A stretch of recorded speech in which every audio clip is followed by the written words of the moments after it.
और बड़ी खबर आ रही है। विपक्ष का जो प्रतिनिधि मंडल पहुंचा था चुनाव आयोग के दफ्तर, वो अब बाहर आ गया है। कुछ कहा जा रहा, सुन लेते हैं। अरे भैया नीचे करो ना हाथ। आगे वाला आएगा उधर कौन है ये? 12 तारीख को सच गया यार। 14 तारीख को कैमरा नीचे करना पड़ा था। कोई भी बजट प्रेजेंट नहीं होना चाहिए जब तक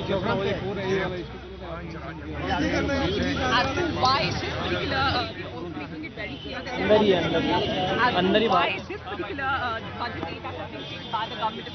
should really be postponed. In fact, Finance Minister Arun Jaitley also speaking to the media told that the government is not even mulling on the option of changing the days as far as the 1st of February is concerned. तो ये आप देख रहे हैं गुलाम नबी आजाद वहां पर media से मुखातिब हैं। क्या कहना गुलाम नबी आजाद का, आपको कुछ ही देर में हम आपको बताएंगे।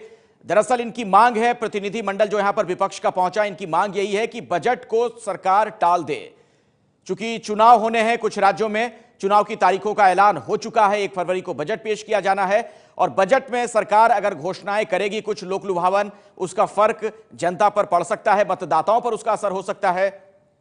और ऐसे में यह बजट फिलहाल ना पेश करे केंद्र सरकार, यह मांग है विपक्षी दलों की।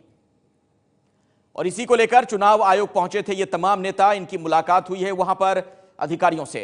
आशीष कुमार सिंह हमारे साथ जुड़ गए इसी खबर पर। आशीष की नजर लगातार बनी हुई थी इस खबर पर। आशीष, क्या कह रहे हैं गुलाम नबी आजाद?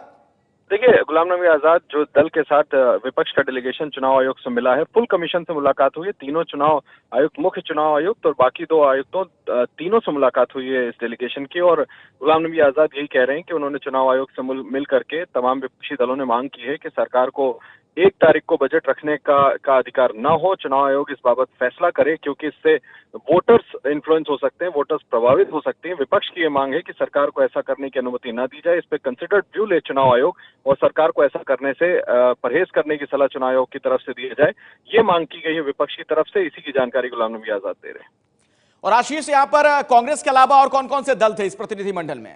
देखिए, तृणमूल कांग्रेस इसमें शामिल थी, इसमें डीएमके शामिल थी, इसमें जेडीयू से केसी त्यागी शामिल थे। ये 4-5 दल थे जिन्होंने अब से कुछ देर पहले जाकर के इन सभी दलों के प्रभावशाली और सीनियर नेताओं ने चुनाव आयोग से मुलाकात की है। और जैसा अखिलेश मैंने आपको बताया, मांग की गई है कि सरकार को 1 फरवरी को बजट पेश करने नहीं दिया जाए। और इनकी ये शिकायत भी है, जो 2 दिनों से लगातार ये दल कर रहे थे, कि आखिर सरकार ने जो सेशन है, बजट सेशन जिसे हम कहते हैं, उसे इन दिनों में बुलाया ही क्यों, जबकि सबको इस बात का आकलन था कि संभवतः चुनाव आयोग जल्दी ही तारीखों का ऐलान करने वाला है। और जबकि कोड ऑफ कंडक्ट लागू हो चुका है, तब फिर सरकार को बजट पेश करने की अनुमति चुनाव आयोग की तरफ से नहीं दी जानी चाहिए।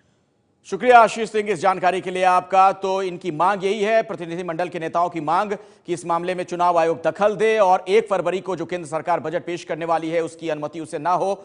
चूंकि बजट में जो घोषणाएं होती हैं, अगर उसमें कुछ लोक लुभावन घोषणाएं होंगी तो मतदाताओं पर इसका असर पड़ सकता है। यह तर्क इसके पीछे दिया जा रहा है। 1 फरवरी को बजट पेश होने वाला है, लेकिन इसी को अब टालने की मांग की जा रही है विपक्षी नेताओं की तरफ से।